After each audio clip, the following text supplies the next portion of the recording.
I'd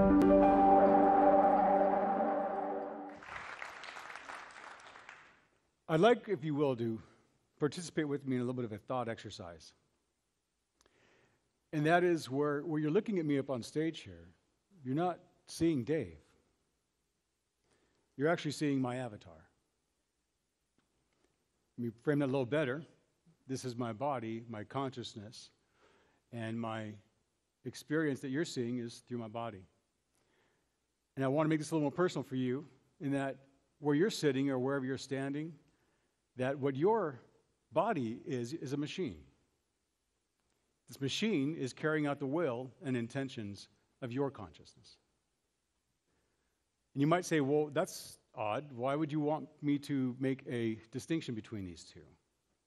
Because that's actually what happens for people who perceive 774 times a day in the United States. That's actually 282,510 people per year. I did the math for you, so. That's 4 to 15% of the population of the U.S. that have this experience where they perceive their consciousness as external of their body. And this is called a near-death experience. This is a sensitive area for many people, and I completely respect and understand why. Now, what a near-death experience is, as I described to you, it's an avatar representation. The person who goes through this dies. Their body is considered dead, and by all instruments to tell us it is.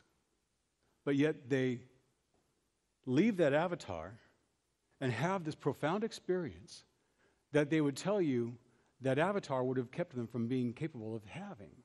So this consciousness is in a new reality. And this new reality puts them through subjective and many types of archetypal type of events, if you will, experiences, which I'll get into in a minute. What's interesting to me about this is that the simulations that near-death experiences have are very close to virtual reality in the avatar state, in that I can put on a virtual reality headset and in a well-designed representation or simulation, I will feel like my body is something else other than where I am. I've embodied a new experience. I'm in a new reality. You might ask why I'm interested in doing this and how I see the correlation between the two. Well, obviously the avatar state is what I think is a good, solid starting point for this. But what I do professionally is I am a experience designer, instructional designer, if you will. I take multimedia and materials and I design web interfaces, software interfaces, and I use multimedia and I put them together to create a training experience that connects you to the learning material that I want you to feel personal and at one with, so you can get the best out of it. So to me, this is profound, these two similarities. It's another interesting thing about near-death experience is that none of them are alike. But as I said before, many of them have similarities that I'm going to share with you in a minute that my simulation of virtual reality that I'm working on will help to emulate. See, I want to emulate through virtual reality the epiphanies that people are having in near-death experiences. Because the epiphanies they're having are sometimes, when they're coming back to this reality, are changed dramatically. Their behaviors are different. Their worldview is different. And there's two camps that are actually looking at this. These two camps are geared towards understanding consciousness. They're looking at the study of near-death experiences, obviously because of the transformational change, and we're trying to come to terms with what is this consciousness and body relationship that we have. Materialists will look at consciousness and say, this is a byproduct of the brain. Our brain creates our consciousness, and our consciousness, therefore, is an experience that is put together by that relationship. Sense of presence, if you will. And dualists or spiritualists will say that our consciousness is external of our body, and it then uses our brain as a receiver. And we see both of these still having, to my opinion, as narrow as it might be, that this is an avatar state still. Something is happening. There's still a distinction between. And we see this through near-death experiences. What I want to do is to be able to take this virtual reality simulation of near-death experiences on a specific subset I'm going to share with you in just a second, and make it available to you through this for a very specific reason. You see, what people are experiencing in near-death experiences on the subset, now again, like I said, they're all vary. They have a variety of these that can take place. But the specific I'm looking at have an archetype. And that is that, obviously, as I stated, the body is an avatar. They leave that experience, and they are now embraced or immersed into something new, a new reality. The subset I'm looking at to develop after is that there is a deity or a light that they meet. And this is obviously subjective, of course, who you're talking to. Some will say it's God. Some will say consciousness. Some will say source. But ultimately, they realize it is a conscious and aware of each other's presence. The next thing is that they have what is an impressed feeling to me, and I'll share with you why I think it's important, of unconditional love in this experience.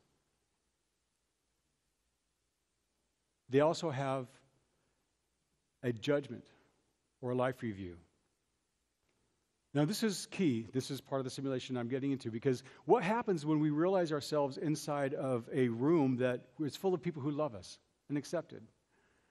We're far more possible to feel like, okay, if they have any criticism for us, we're going to receive that, right? We're going to take their judgment a little more pleasant because we know they love us.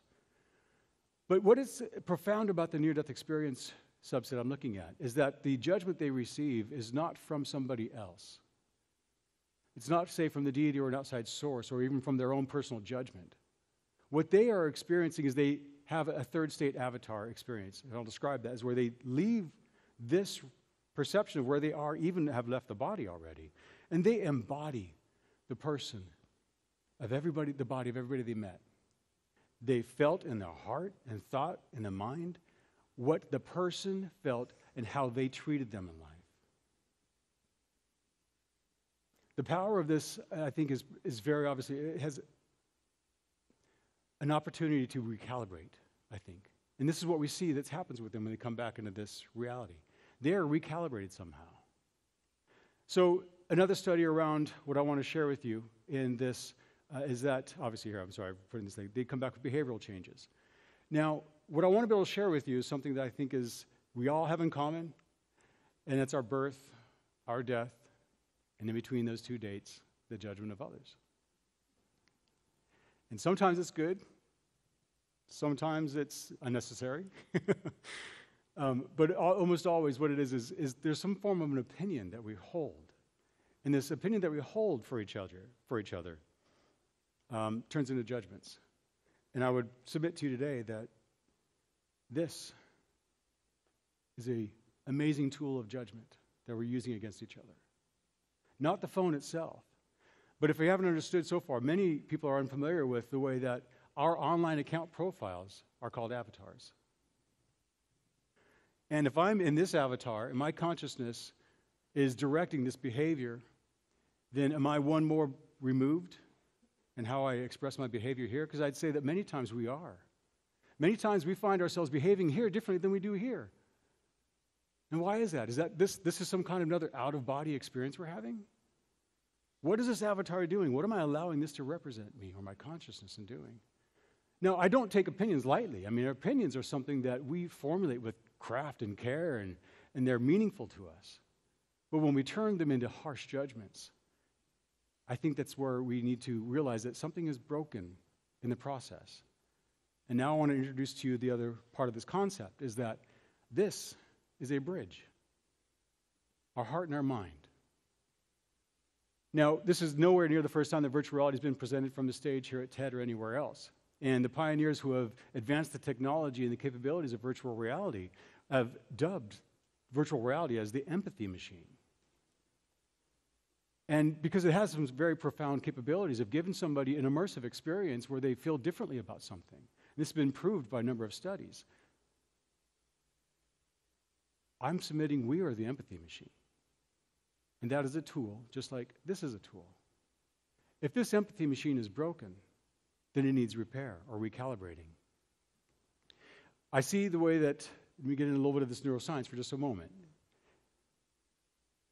We are an empathy machine by this biomechanic that our brain has what is called mirror neurons.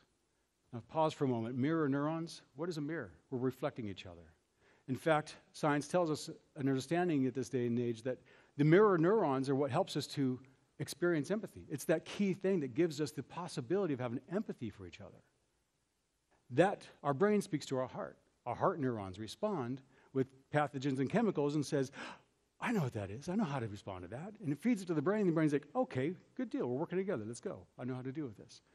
If obviously this isn't firing. This bridge is weak.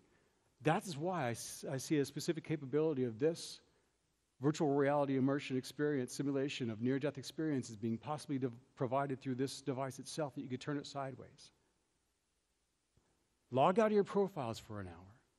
Give yourself an opportunity to recalibrate and see the world through somebody else's eyes. Yes, my first simulation is geared towards this subset of near-death experiences. But I see that the power of being able to retool this calibration or restructure this bridge to make it healthy can be done holistically, and the ideal way, obviously. A number of ways to do that. But for those who seem to be stuck here, maybe this is quickly and easily to download and put it into the headset and experience this. Something that really made this idea set home with me was through a personal situation with my family. Let me jump through some of these slides here. Forgive me. This is obviously telling us how we use judgment against each other. The NDE judgment is that piece that is so important to be able to make sure that we get into this simulation properly. Because it's not something that is, as I said, it's subjective. It's not something that's going to stand out for one person more than the other in the way that this experience is created, but rather the firing of these neurons and this avatar state is very valuable to us to be able to get out of our heads and get into our hearts and to be able to recalibrate the two of them together. So 80% of those who return from near-death experiences come back with a strong concern for others. And here I am titling this, The Empathy Machine, an Avatar's Bridge to Understanding. When apparently what's happening with near-death experiences, they're coming back with not just understanding, but concern. I think you can agree with me, concern is far more of a depth of relationship than just understanding is. And again, they find that life has meaning and purpose that they didn't see before.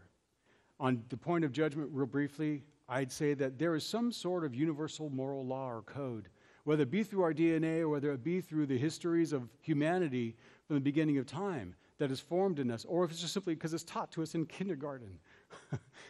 Here's what it looks like to be a good human. How are we failing when we get one step removed from who we say we are? And how can we recalibrate and get that back?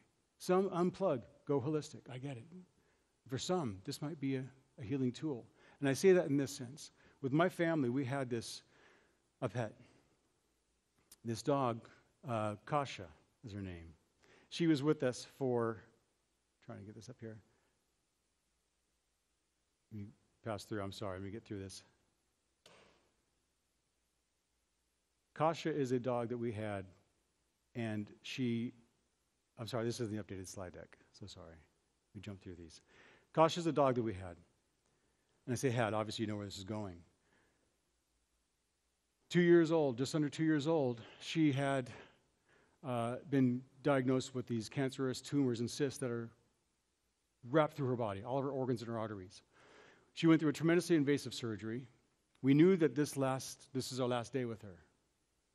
At this moment, we're laughing and crying and remembering all the moments we had with her and looking at her eyes, batting at us, and the tail wagging, knowing that this is your last memory with us, too. All of this was so many emotions were running through us, right?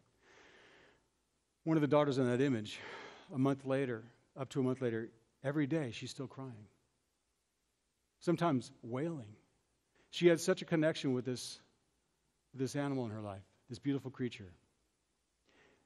And I didn't tell her this. The night of that event, our last night with her, I took a 360-degree camera and I recorded a video of that moment. I loaded it up into the Oculus headset, the Go headset, and I put it on her. She trusted me. She doesn't know what's going to happen. I just said, just trust me. Put this on. Instantly, she's immersed. She's looking back around. She can see the moment. She's back in the moment. She's hearing everything that was said and everything that was done of the experience, and she was able to look at this, and she was able to connect to it again. Because what was broken with her here was her memory of how well did I say goodbye to Kasha. I need to see her again. I need to connect with her again. I say from that moment on, He still grieves. But something was recalibrated. The immersive experience of virtual reality was able to help her recalibrate the machine of empathy and understanding between her heart and her mind. We are an empathy machine. We are an avatar on a bridge to understanding. Now, I want to leave you with a simple Chinese proverb. I hear and I forget. I see, I remember, but I do and I understand. Thank you.